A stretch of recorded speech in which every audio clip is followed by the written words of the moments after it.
All right, good morning, everybody. It is Friday, the 1st of December, first of the month. So it's usually a good day to trade on the first. Unfortunately, today we have Jerome Powell having a lot to say, and it's a Friday. So, I would definitely be very careful trading at this point. We also have ISM data coming out. Oh, gosh, what time is that happening? 10 a.m. EST. So might be a couple of quick trades in there before that, but the market's probably going to be pretty flat since Powell actually speaks twice today. So that's just the quick rundown of what today looks like for trading.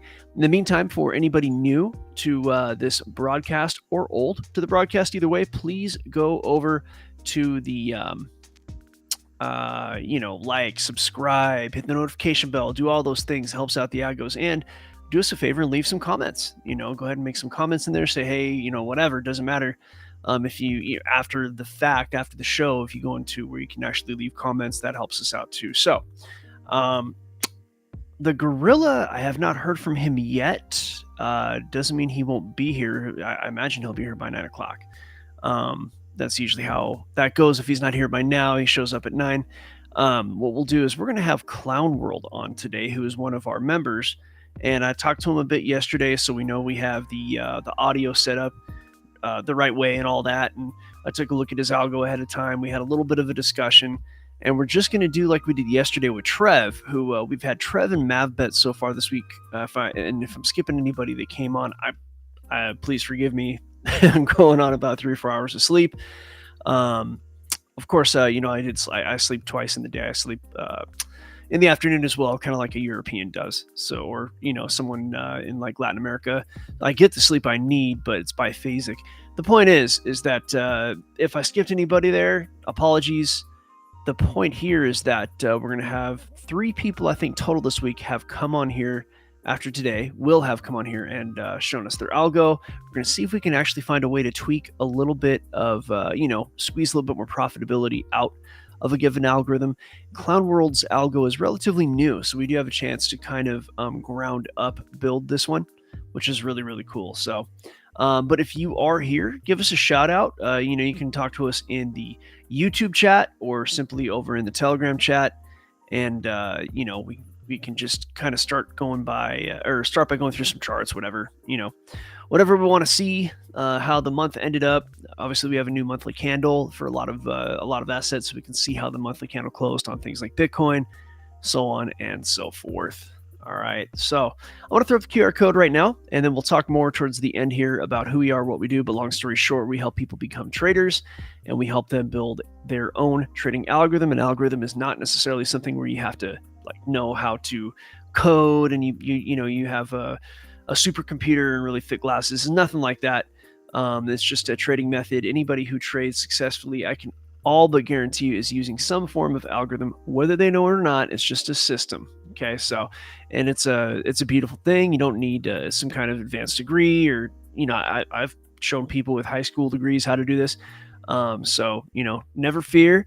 It's a great way to basically it's a great way to create an income stream. Nothing's guaranteed, but with enough work put into this, just about anybody I know who really has had the dedication has been able to create money while trading. But it does take dedication. It's not a get rich quick. Anybody saying, hey, come, use my system, that's not, that is not something I would pay attention to. Even if you're using somebody else's system, it's not necessarily going to work out for you. We'll get into, again, more of that towards the end of this view here. So let's go ahead and share the screen. You can see the charts, and we'll start with a quick look at the calendar here. You can see at the bottom, Fed Chair Powell speaks, right? So let me do a little bit of manipulation here to make this bigger. There we go. Fed Chair Powell speaks twice. It must be at some kind of conference, or maybe 2 different conferences today. Let's see. Navigating Pathways to Economic Mobility. That's at 11 EST. And then we have, roundtable discussion at Spelman College. So he's busy today. And anytime Chairman Powell talks, even if it's not some kind of, official economic announcement or anything like that, the market pays strict attention because they're looking for clues as to what's going to happen when it comes to interest rates, monetary policy, that kind of thing. So, if he says something that makes it sound like they're going to cut rates, the markets probably start heading up against the dollar, meaning the dollar is heading down. Or if he says something that is hawkish, where it's like, oh, we're not going to cut rates, we're going to hike rates, then of course the market will start to drop against the dollar. And that's usually how that goes. The moves tend to be pretty quick, and they tend to also kind of recover after a day or two, unless it's really something monumental that he says. Maybe like the first rate cut, that might change the direction of the market. But what I've noticed is that the market actually changes direction before the major things happen. So that's one thing we've actually looked at. We've looked at like the high time frame DXY, which is the Dixie, the dollar index, and we've noticed that the actual change in direction happens a number of months before the announcement. So the smart money knows what's up. All right, cool. So let's go ahead and, like I said, we're going to take a look at some high time frame stuff here. Let me roll over to a chart that's more usable. Let me zoom in a bit so we can see the numbers. Let me expand the screen here. So all this gobbledygook that you see kind of slowly moves away. And let me erase some drawings that are old. Okay. Let's go to Bitcoin. I know that's a major point of interest. People want to see, what's going to happen. Let's see, we'll go with Coinbase here. So, bullish on the high time frame, right? So, and that can remain so even if price makes a retracement. The high time frame can remain bullish. I'm talking the monthly here. These are monthly candles, right? So if you look on the right here, you see 30 days and 11 hours left in this current candle. So the candle actually completed yesterday. This candle here was the candle that ended, and then now the next candle is on. Price is above 38,000, which indicates to us the price might continue up a bit. And this is not a typical time for price to continue up. Usually in November, the price actually makes a retracement, although it does appear that momentum is slowing, but that's actually something that's a little funky to say when you have a candle that's only a few hours old. So might not want to get too dependent on what this candle looks like for now. Maybe halfway through the month, or actually, honestly, the last few days, that's when you can really kind of start to look at it. But with Bitcoin, things can change really quickly. Even high time frame candles can change in hours, minutes, depending on how things go. So high time frame bullish, up against resistance, yes, but still bullish. So and there's always the chance that, quote unquote, this time could be different. So if you look at the past, if you look at the 3 prior halvings, this is the time of year where Bitcoin does tend to stop moving up a bit. It tends to kind of retrace a bit and take a breath. So it might simply be delayed. What happens in December with the wider market is very commonly we see what's called tax loss season, or the end of the Santa rally. They tend to coincide with each other. And basically markets are kind of pushed up around that time of year. Some of the reasons could be lots of people buying Christmas presents. So consumerism is kind of pushing prices up a little bit in the equity market. And of course, everything is going to more or less follow the equities market, including crypto. Crypto tends to follow the NASDAQ, which is the tech side of the equities market, the major tech index. But most of the indexes are correlative. They correlate. So all of that to say, if this Santa rally ends, and they tend to end, now it may end before Christmas, may end after, but there's a thing called tax loss season where a lot of people who are, especially they're in the markets, which most wealthy people are in the markets in some way, shape, or form. If price goes down on an asset that they've purchased towards the end of the year and they are underwater in that asset, then they have the ability to take a loss on that strategically, and then they can go ahead and put that on their taxes as a loss. There are some rules to that. They may have to not be. I think the rules something, and again, this is not tax advice at all. I'm not an expert in this. I don't play this game, but I believe the rule is that they can't buy that same asset for 6 months. If that is the rule, guess what? You can probably buy a very similar asset that's in the same exact market segment and have the same exact advantages of rebuying that asset right after you sold it. So, there are always ways around things, or perhaps you have different setups. I don't know. I'm not going to get into how these guys are legally avoiding the taxes. It's not something I'm familiar with, to be honest. However, tax law season is a thing, and things do tend to happen like that. So we could take a look. Just let's go lower time frame just to see what the algos are saying. Okay. Yeah, it's Bitcoin on, say, like the 3 hour. It's still pretty bullish, but it is experiencing a little bit of resistance.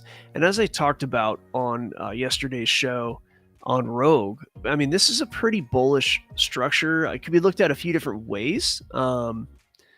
On a higher time frame, it's that whole stairway to heaven concept that we've seen in the past with Bitcoin. And if Bitcoin is rocketing up like this, there's a decent chance, at least historically, that unlike other assets, this means that Bitcoin may just continue up.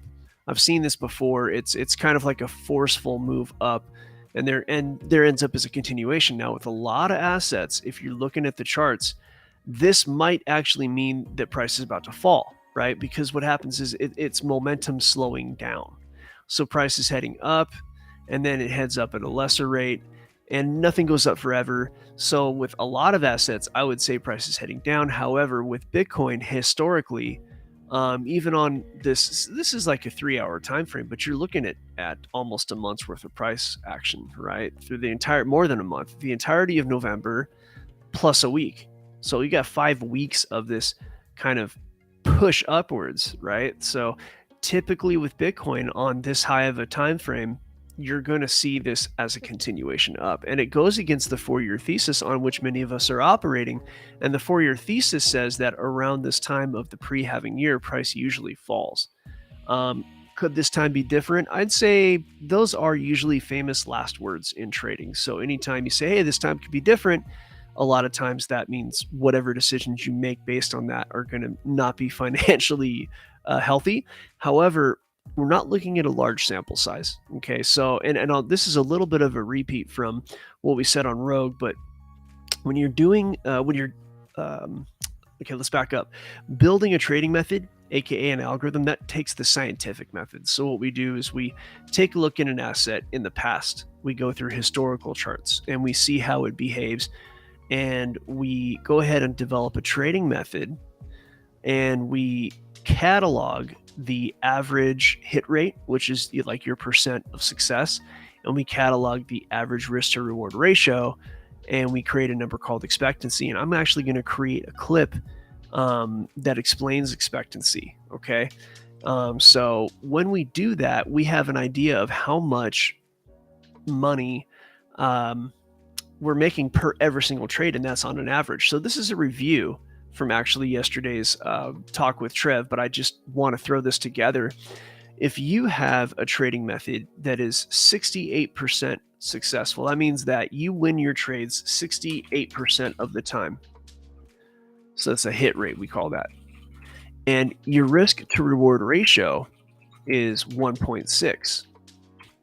When you multiply these two things together, you get what's called expectancy.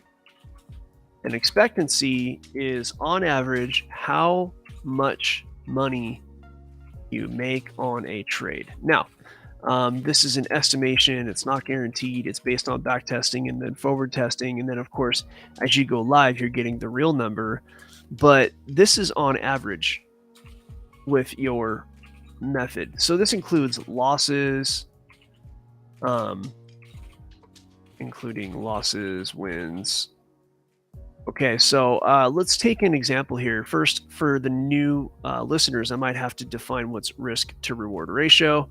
Okay, so let me make this less cumbersome.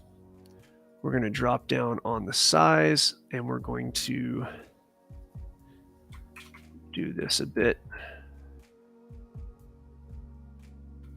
Okay. And we'll drop down on the size a bit more, and we'll move this over. Okay, so we're talking about expectancy. Now, your risk to reward ratio is going to look like this. Okay, let me redo this. Since I was playing with this yesterday, my colors got changed. I'll make this blue, and we'll keep it as is. Okay, so when you take a trade, a lot of times price will, obviously not go your way. And when price is going against you, we have ways of determining the best place to exit the trade to cut losses. But if price goes in your direction, right, then you have a place to exit, which is the calculated best place to get out to take your profits. And what we try to do in a trade is we try to measure it such that the risk is less than the reward. And the risk is kind of the basis on which we're calculating our risk to reward ratio and our expectancy.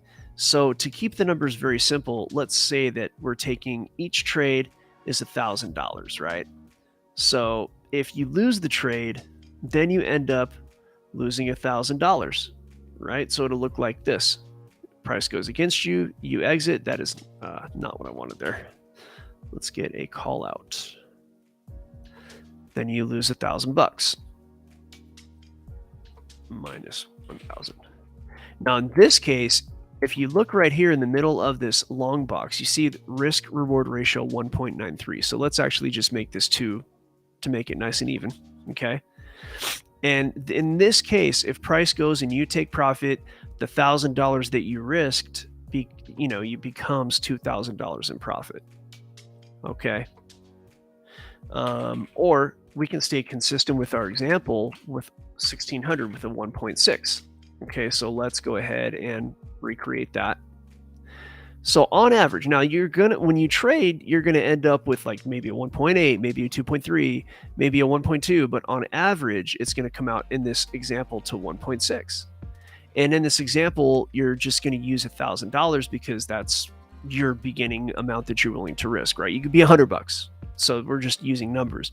In this case, we've back tested, and let's just say we forward tested, and we know that this has a 68% hit rate. So you win your trade 68% of the time. You have a risk to reward ratio that averages to 1.6.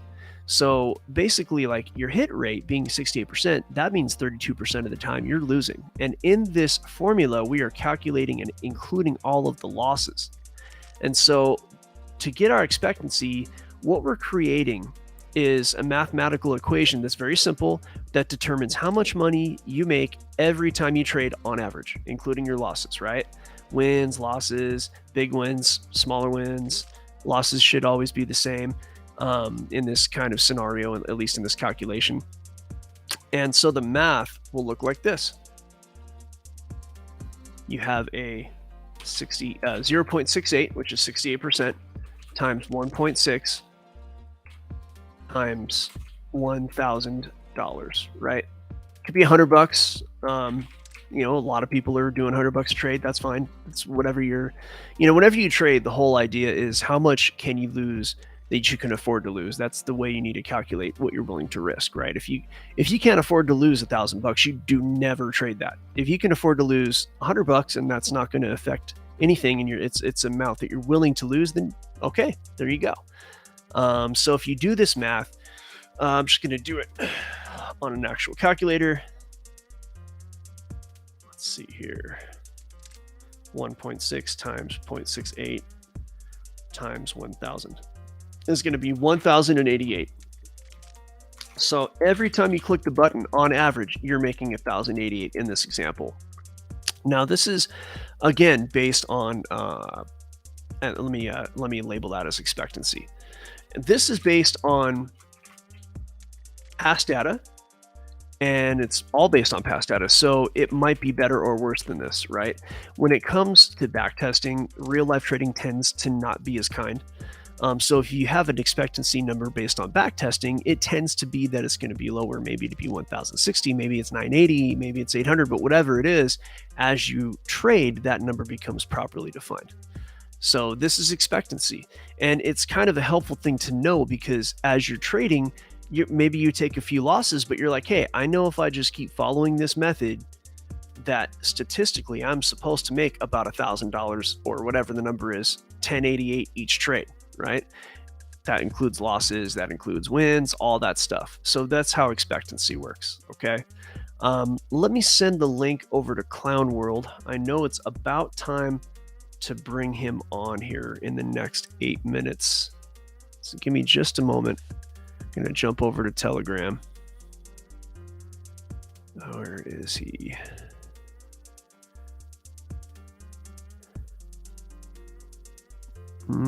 Looks like he might have been over in the other Telegram.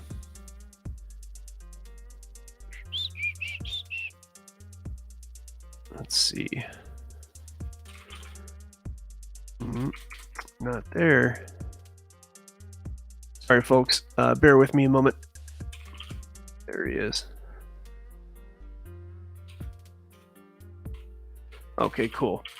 So Clown will join us very shortly, and we'll be able to spend a little time on his algo. It's a pretty formative algo. So this means, of course, that that we're looking at something that's brand new, and that's actually really advantageous because we can help to make it good from the ground up, and that's always great. So, all right, cool. So we're ready for that, and I haven't heard from the gorilla yet at all. So I'm wondering how he's doing. Hope he's all right. Let's see here. Okay, well, at any rate, that's expectancy. Let's move on. Bitcoin itself is possibly going to push up.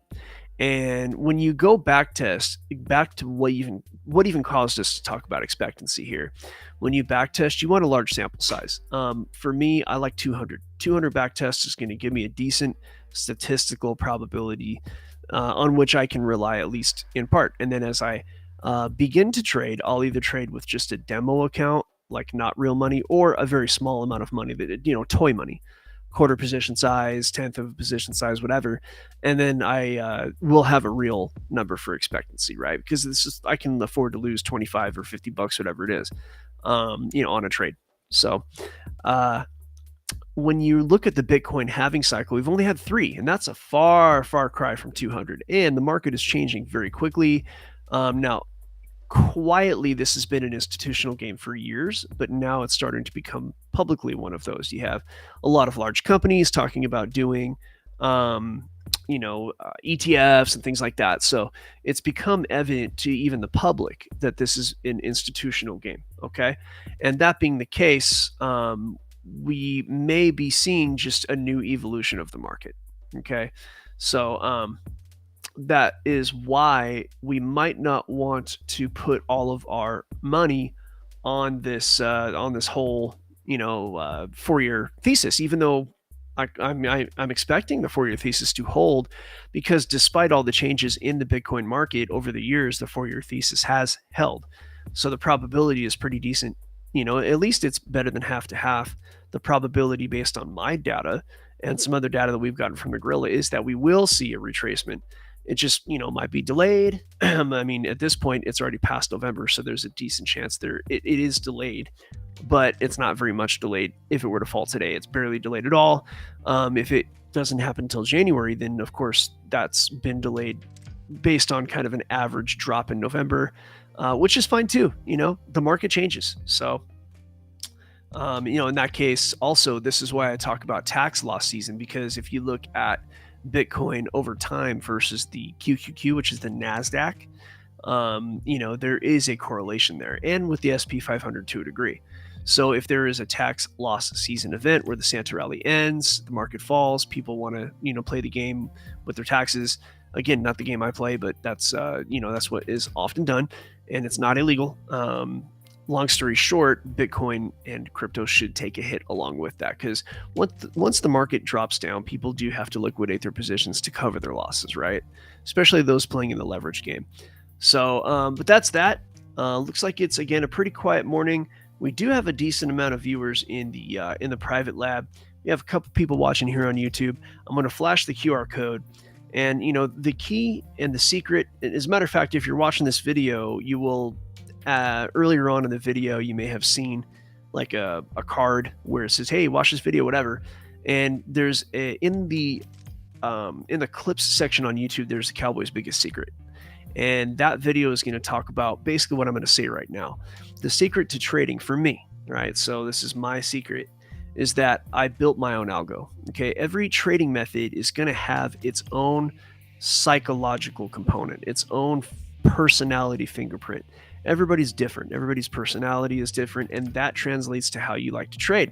So if you take somebody else's trading uh, method that's based on their personality that you haven't even tested, sure, it could be just a great method with a high expectancy if you were just to follow it, but psychologically that's very unlikely because you're going to experience a loss and you haven't personally experienced the success of that method, right? You haven't tested it, you haven't been doing it, trading it for years, you don't have that confidence, and you're going to go through maybe 3 or 4 or 5 losses, and you're just going to say, throw it in the corner, you're done. That's almost always what happens with like 90 some odd percent of traders, if not 99, and that's even with their own methods. But if you have your own method that you built that has your personality imbued upon it, that's going to be your first kind of advantage because it's based on your personality. So think of it this way: I like to day trade. I do not like to really swing trade. I will swing trade for maybe like a day. I might keep a trade on overnight, but I do not like to hold a trade for more than 2 days. It's not in my personality. I want to be in and out in minutes or hours. That's ideal for me. Holding it for 3 weeks, that's like fingernails in a chalkboard. So my trading method is based on my personality, and that's one aspect of it. I also like, I don't like to just trade on structure. I like to actually have algorithmic entries where, sure, prices turned around a bit and I might have lost a little bit of risk to reward, but I'm not losing trade after trade because the market is being irrational, right? So that's, the way that I trade. And so my algo is built based on my personality, right? There might be a personality who likes to take the risk, and so they're taking the trade and they don't mind losing 4 in a row. Now I understand. I often, not often, but it does happen every so often that I lose that many in a row. Every trader goes through it. But these traders who are kind of more risky, they have a much larger risk to reward ratio, but they're also a low hit rate, right? That's usually how that works. So anyway, the point is that I have something I've built that works for me and my personality, and Algo Factory helps you do that. It helps you learn the basics of trading, and then it helps you build a trading method that goes with your personality. And it's all going to be determinant on your effort, right? It's going to be determinant upon your perseverance, right? Your diligence. That's what's going to make this work. Now, nothing is guaranteed, but at the same time, if you're the one running the game, then you're the one that's going to have the most control over whether or not this is going to be successful. And we give you the tools to learn how to build the system. Okay. So please come join us. Zap the QR code that you see right there. www.algofactory.tech is the website. And we're going to go ahead and flip out of YouTube. Thank you all for watching, and we'll catch you next week. And by the way, I will be putting out video clips over the weekend from here on out. So if you are somebody that likes to do these things in the weekend, there should be fresh content coming out Saturday.